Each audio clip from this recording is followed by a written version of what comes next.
전도서 10장 12절 지혜자의 입의 말들은 언혜로우나 오매자의 입술들은 자기를 삼키나니 지혜로운 사람의 말은 언혜를 끼치지만 어리석은 사람의 말은 자신을 망친다. 자, 하나님의 성경 66권의 말들이 지혜자의 하나님의 말씀이에요. 그래서 이 말씀은 우리를 살리지만은 오매자의 입술, 하나님 말씀이 아닌 것들은 자기를 실패시킵니다. 또 세상에 또 지식도 우리가 살리는 지식이 있는 반면에 우리를 또 멸망시키는 지식이 있습니다. 이런 것들을 잘 분별하셔야 됩니다. 13절에 그의 입의 말들의 시작은 오매요 그의 입의 결말들은 심히 미친 것이니라. 미련한 자는 처음에 어리석은 말로 시작했다가 나중에는 미친강이처럼 말한다. 우리가 태어나서 이 땅을 떠날 때의 결론을 보면은 예수 피로 제사함 받지 않고 이 승하의 말씀으로 살아가지 않는 것들은 그 결말은 우리는 지옥의 형벌입니다. 결론을 보셔야 돼요. 14절 오매한 자는 말을 많이 하거니와 사람은 장래일을 알지 못하나니 나중에 일어날 일을 누가 그에게 알리리요. 그래서 미련한 자는 말이 많은 법이다. 앞으로 무슨 일이 일어날지 아는 사람은 아무도 없다. 그런데 그가 죽은 다음의 일을 누가 그에게 말해줄 수 있겠는가. 우리가 하나님 백성과 하나님 백성이 아니한 자들의 말은 오매자와 지혜자의 말로 구별할 수가 있습니다. 우리는 지금 장래일을 알 수 있죠. 우리가 이 땅을 떠나면 하나님 나라에 예수피로 제사함 받지 못한 사람들은 지옥의 형벌로 이미 우리는 이것을 잘 믿고 또 알고 생활을 하고 있습니다. 자, 오늘의 하루의 일에 우리가 무슨 일이 일어날지를 몰라요. 그래서 하나님께 말씀으로서 이렇게 정립이 되어 있어야 됩니다. 15절에 오매한 자들의 수고는 자신을 피곤하게 할 뿐이라 그들은 성읍에 들어갈 줄도 알지 못함이니라. 바보는 작은 일에도 쉽게 실정을 느끼며 자기 집을 찾아가는 길도 모른다. 우리의 본향, 우리 진짜 본향의 집은 천국이죠. 그래서 우리는 찾아갈 수가 없습니다. 그래서 예수 그리스도를 통하여서 성령이 인도하시는 곳입니다. 자, 여기에서 지혜자의 말은 다른 사람들을 옳은 길로 인도할 뿐 아니라 궁극적으로 생명의 길로 인도한다는 것입니다. 하나님의 성경 66권의 말씀은 영생의 길로 인도하는 말씀입니다. 하나님의 성경 66권의 말씀이 우리의 은혜로운 말씀이에요. 우리의 재앙을 피하게 해주고 또 우리를 하나님께 쓰임받게 하시는 말씀이죠. 자, 오매자는 성경에서 우리 언약의 말씀을 떠나서 사는 사람들의 그 말을 말씀합니다. 여기서는 오매자, 어리석은 사람들의 말이라고 합니다. 자기의 인생도 망칠 뿐만 아니라 이웃의 영혼도 망치는 일을 하게 됩니다. 16절 때 왕을 오르고 대신들은 아침부터 잔치하는 나라여 내게 화가 있도다. 왕이 어리고 지도자들이 아침부터 술타령을 하는 나라는 망할 것이다. 술타령도 또 우상숭배도 그 나라가 멸망하는 것을 보게 됩니다. 자, 왕이 어려움으로 제대로 일을 못하겠죠. 17절 왕은 귀족들의 아들이요 대신들은 취하지 아니하고 기력을 보하려고 정한 때에 먹는 나라여 내게 복이 있도다. 그러나 왕이 고결한 인품을 가졌고 지도자들을 취하기 위해서가 아니라 일하는 데 필요한 힘을 얻기 위해서 때와 장소를 가려 먹고 마시는 나라는 번영을 누릴 것이다. 자, 왕도 고결한 인품으로 또 정치를 하고 지도자들은 또 일하기 위해서 또 먹고 마시는 나라들은 번영할 것이라 합니다. 우리도 하나님 나라에 일하기 위해서 육신의 것들을 이제 보충해야 되겠죠.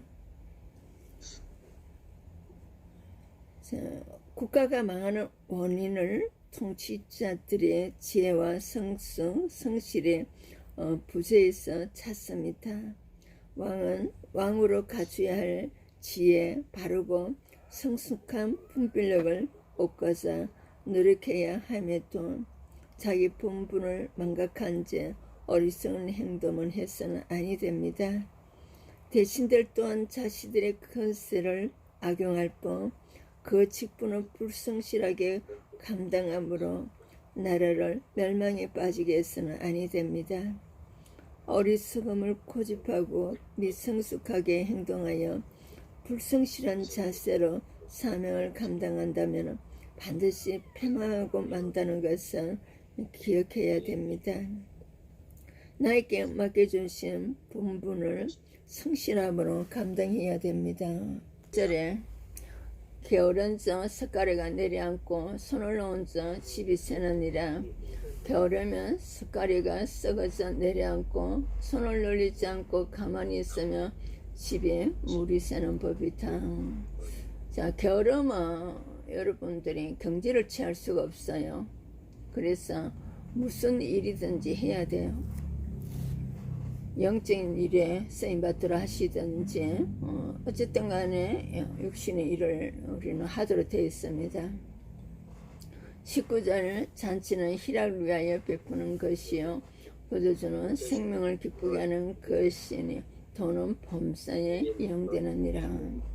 자, 하나님께 경제를 받을 수 있는 데까지 받아서 하나님 나라에 여러분들이 채워주시면 돼요.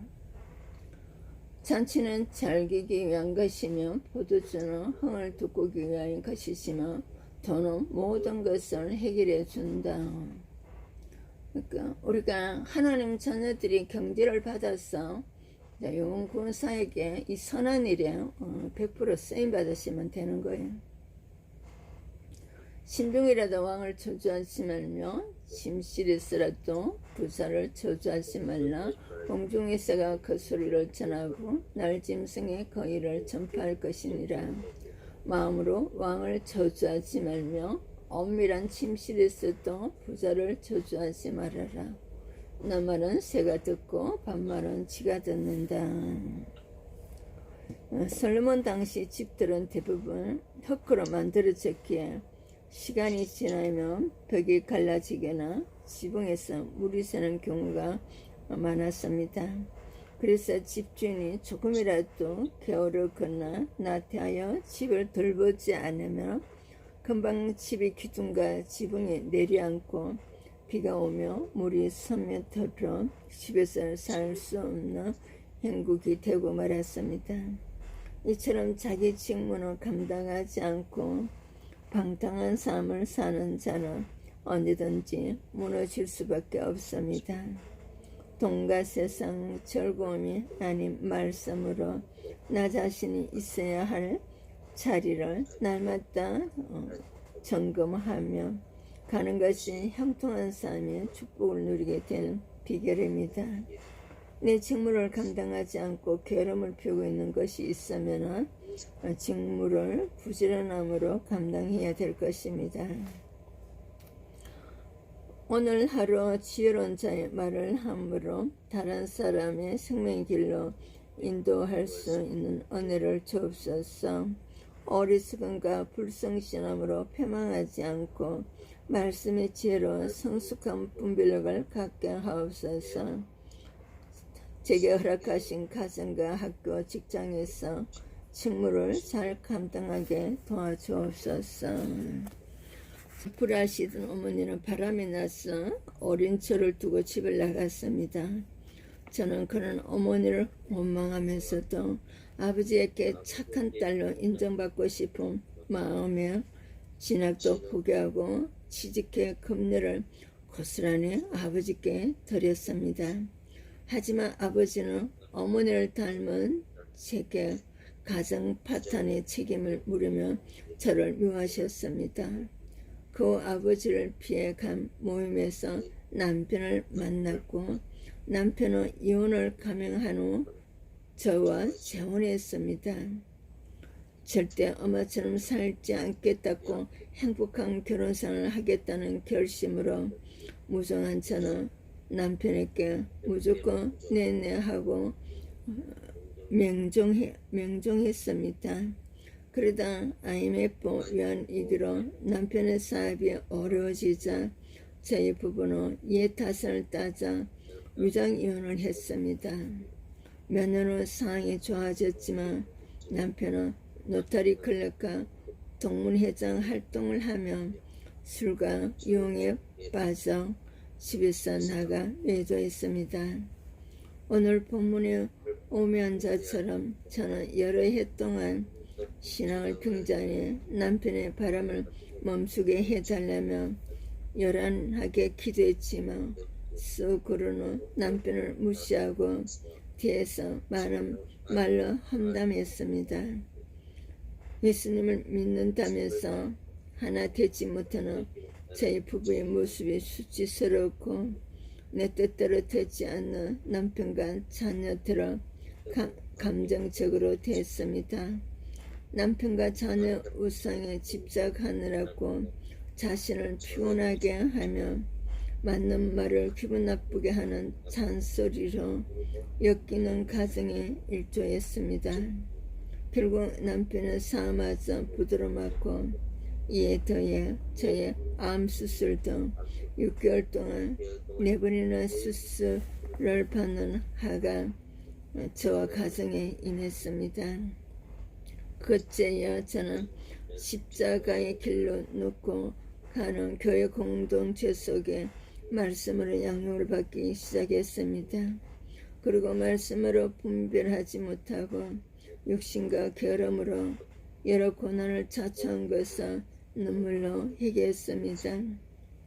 비교의식과 열등감에 사로잡혀 가정도 제대로 돌보지 않으면서 그저 자리만 지키면 된다고 착각했기에 남편이 망하고 자녀들이 방황하는 사건을 제게 마땅히 있어야 하는 일이었음을 깨닫게 되었습니다. 그 집으로 들어온 남편은 19년 만에 혼인신고를 했습니다. 여전히 물질과 질병, 자녀 고난이 있지만 영육의 성실함으로 이를 잘 통과하며 구원의 때가 임하기까지 제 자리에서 인내와 믿음으로 기다릴 수 있기를 소망합니다. 우리가 겉으로는 그 가정이 화평한 것 같은데 이렇게 펼쳐 놓으니까 간단한 어떤 고난이 아니네요. 남편의 사업이 부도났다면 경제적으로 또 얼마나 어렵겠어요. 또 엎친 데 덮친 격으로 또 아내의 암 수술을 또 얼마나 또 시간과 또 마음의 고통과 또 경제도 들어가겠어요. 그러다 보니까 자녀들도 또 이렇게 제대로 또 잘하지를 못하겠죠. 그렇지만 그 십자가와 부활 그 칭의 구원 받은 메시지를 가지고 이제 성화구원에서 자기 고난이 이것이 하나님을 제대로 섬기지 않은 것을 이제 당연하다고 받아들일 수 있는 것이 이게 이제 제대로 들어가는 것이겠죠. 자, 적용하기, 실천하기는 큐티 설교 말씀을 듣고 말씀대로 가정과 교회, 나라를 위해 20분 이상 기도하겠습니다. 가족과 지치들과 대화할 때 말하기보다 잘 듣고 공감의 표현을 하겠습니다.